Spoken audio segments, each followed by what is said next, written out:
Welcome to BNN Podcast episode 2.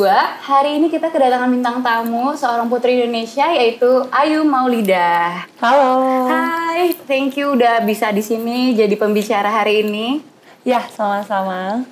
So, pertama-tama aku mau ucapin congratulations on your way to Miss Universe. Gimana? Bakal nyangka nggak sih kamu bakal ke Miss Universe? Ya, alhamdulillah sih memang untuk mengikuti Putri Indonesia itu adalah cita-cita dari kecil. Jadi memang dari kecil sudah mengarahkan perjalanan hidup itu untuk mencapai ke sana gitu. Which is Putri Indonesia pasti akan berangkat ke Miss Universe. Dulu saat tahun 2017 memang sempat pernah gagal, yaitu tertunda lah ya istilahnya karena mendapatkan juara kedua di Jawa Timur. Akhirnya ikut lagi 2020 dan alhamdulillah menjadi juara pertama yaitu Putri Indonesia 2020-nya. Congratulations, keren banget. Sebenarnya aku mau tanya sedikit tentang Putri Indonesia. Kan kamu awalnya itu mewakili Jawa Timur. Nah, itu tuh sebenarnya Putri Indonesia itu memang tahapnya kamu harus stand out di Jawa Timur dulu atau kamu memang langsung digabungkan sih di Jakarta ini? Jadi pemilihan Putri Indonesia itu tergantung dari provinsinya. Di saat provinsi itu sudah memiliki license untuk mengadakan pemilihannya sendiri, mereka bisa mengadakan pemilihan. Jadi kalau di Jawa Timur kita memiliki pemilihan tersendiri. Jadi hanya juara satu dari Jawa Timur lah yang akan nantinya berangkat ke ajang nasional. Dan tahun 2017 itu memang saya kan di first runner up ya, jadi belum bisa berangkat. Tapi selama berapa kali pun kita mencoba misalkan gagal di provinsi masing-masing, kita masih memiliki kesempatan untuk mencoba lagi sampai kita berangkat ke nasional. Kalau sudah berangkat di nasional, itu baru kita tidak bisa mengulang lagi. Wah, keren banget. Pasti perjuangannya banyak banget yang kamu korbanin sampai sekarang ya. Dan it's all worth it, right? Thank you. Yeah. Oke, next aku pernah baca tentang kamu itu senang banget dengan kegiatan sosial. Ya, dan aku pernah baca kamu itu punya yayasan Senyum Desa ya? Ya. Nah, boleh nggak sih cerita sedikit tentang itu? Jadi, Senyum Desa ini merupakan yayasan yang awalnya itu hanyalah perkumpulan anak-anak muda nih bersama dengan teman-teman. Dan di sana akhirnya saya dan teman-teman mengesahkannya untuk menjadi sebuah yayasan, dibantu dengan kita kan memang memiliki dosen di Fakultas Hukum Universitas Airlangga Surabaya yang memang membantu kita untuk memprosesnya untuk menjadi yayasan sebagai pembina juga di dalamnya.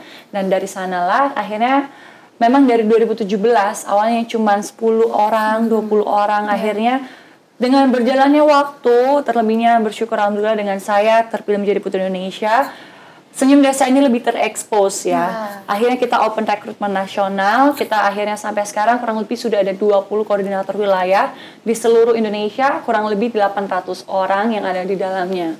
Di sini adalah tujuannya dari masyarakat yang masih notabene adalah anak kuliah rata-rata, ini untuk mengabdi ke desa-desa untuk mengabdi ke negara kita masing-masing dengan tujuannya apa? Dengan adanya pemerataan.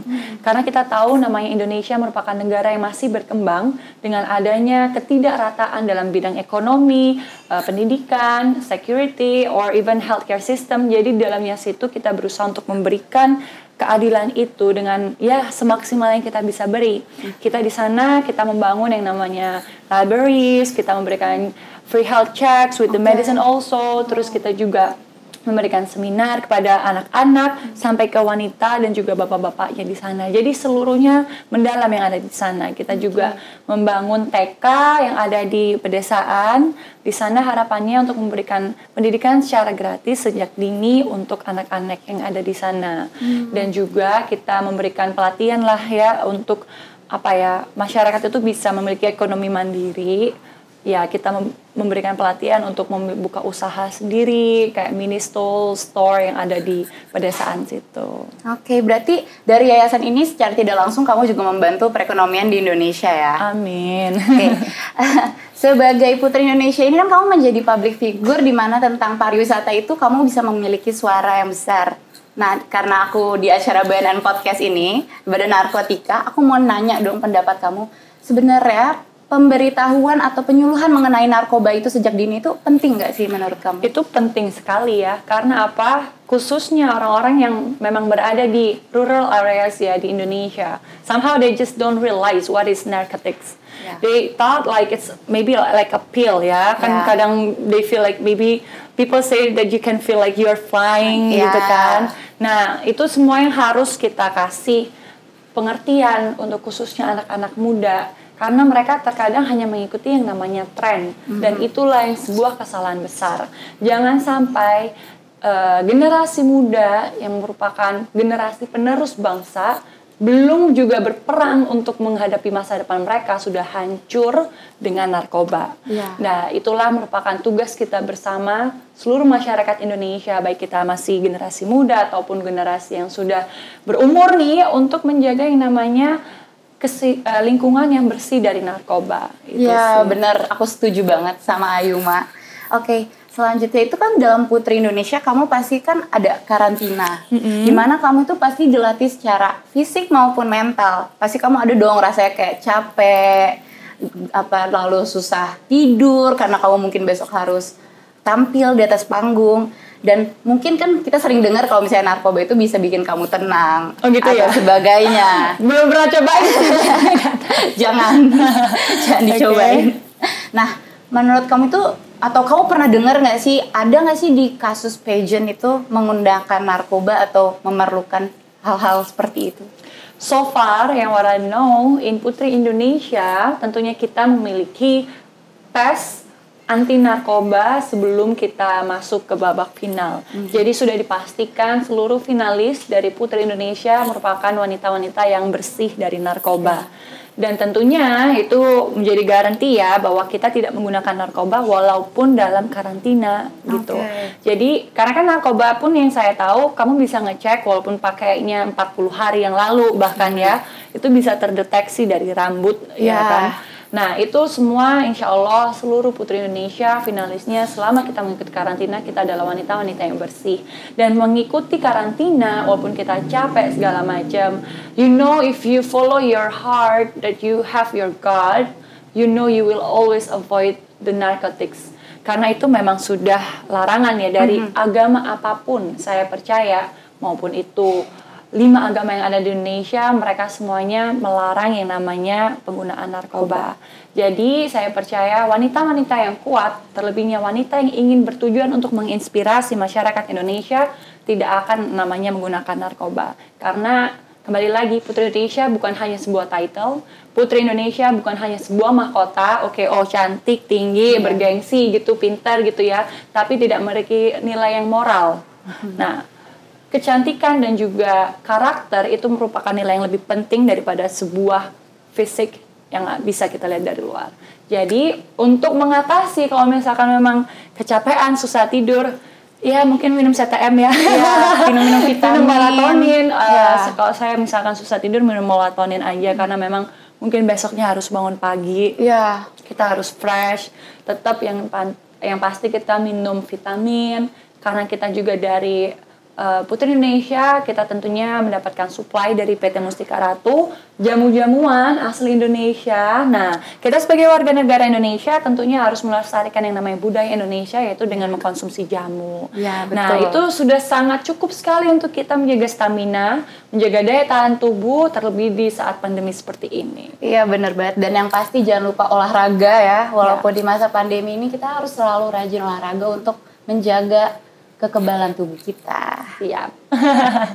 Dan selanjutnya aku mau kamu memberikan pesan-pesan dong buat dari generasi kita untuk teman-teman di luar sana agar menghindari narkoba.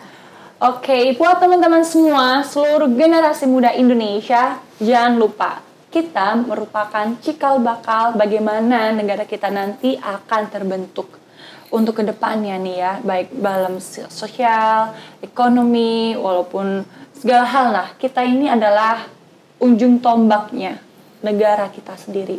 Dan kita harus tahu sendiri dong, kalau memang kita adalah generasi muda, kita harus menjaga yang namanya moral, kita harus yang menjaga yang namanya agama, dan kita juga harus menjaga yang namanya tubuh kita sendiri. Janganlah kita merusaknya dengan narkoba, karena selain itu merusak masa depan kita merusak yang namanya daily activity kita, karena itu sekali kita mencoba itu merupakan sebuah hal yang ketergantungan dan kita tidak bisa stop. Tentunya hal itu sangat merusak ya. Apapun kegiatan kita pastinya tidak akan pernah bisa menjadi normal sekali kita sudah mengenal yang namanya narkoba. Dan jangan lupa, sebagai generasi penerus bangsa, kita harus percaya dengan yang namanya iman. Karena iman itu sudah ditulis dalam Pancasila, dalam sila pertama yaitu adalah ketuhanan yang Maha Esa. Dan agama apapun itu melarang penggunaan narkoba. Jadi jangan pernah mendekati narkoba sedikit pun. Ya, benar banget. Thank you so much Ayuma. Thank you Kinan. Yes, aku paling tambahin satu lagi. Sebelum kalian mencintai orang lain, kalian pasti harus mencintai diri kalian sendiri dulu. Dan hal paling kecil yang kita bisa lakukan adalah untuk menjauhi dari narkoba. So, bareng-bareng Ayuma kita lagi ada War on Drugs. So, kita akan ucapin War on Drugs bareng-bareng. Oke? Kayak gimana? On my count, aku bilang kayak, so, generasi muda, War on Drugs, oke? War on Drugs, oke. So, generasi muda, War on Drugs. Thank you so much Ayuma, and good luck for Miss Universe. Semoga semuanya lancar dan bisa membawa nama baik Indonesia. Ya, sukses selalu. Ya, terima kasih semua. So, see you on episode 3. Bye-bye.